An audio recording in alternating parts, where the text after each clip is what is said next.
In the small, isolated village of Ravenswood, the old Whitaker mansion stood as a decaying monument to its dark past.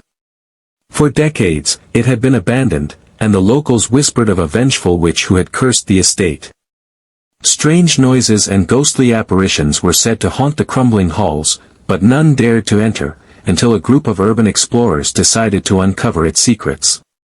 On a fog-choked night, 4 friends, Mia, Jake, Leah, and Tom, stepped through the mansion's rotting front door. The air was thick with mildew, and every creak of the floorboards seemed to echo with a malevolent presence. They equipped themselves with flashlights and cameras, eager to document whatever they could. The deeper they ventured into the mansion, the more oppressive the atmosphere became.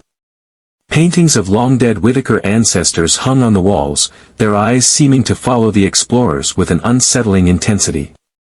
But it was the ominous portrait of a woman, her eyes black as night and her face twisted into a wicked smile, that sent shivers down their spines. This was Eliza Whitaker, the infamous witch who had cursed the mansion and all who dared to enter.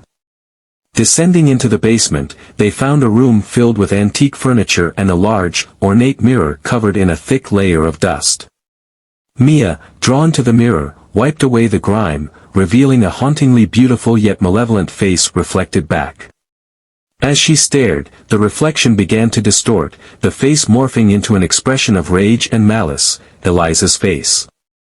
Jake, curious, tapped the mirror, and the room's temperature plummeted. A chilling wind howled through the basement, extinguishing their flashlights and plunging them into darkness.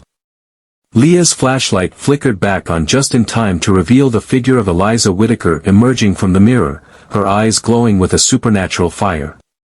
Terrified, they scrambled to leave, but the basement door slammed shut with a deafening bang. The walls began to bleed, oozing a dark, viscous substance that dripped onto the floor, forming grotesque shapes and faces. The air was filled with an oppressive force, and Eliza's ghostly figure began to manifest more clearly, her once beautiful face now a grotesque mask of hatred and fury.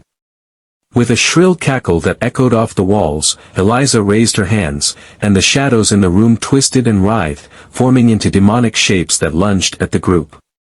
"You dare enter my domain?" she screeched, her voice a blend of venom and madness. "You will suffer as I have suffered, forever bound to this cursed place." One by one, the friends were pulled toward the mirror, their screams echoing off the walls as they were dragged into the glass. Eliza's laughter grew louder, filling their heads as their bodies contorted and twisted as if being ripped apart by unseen forces.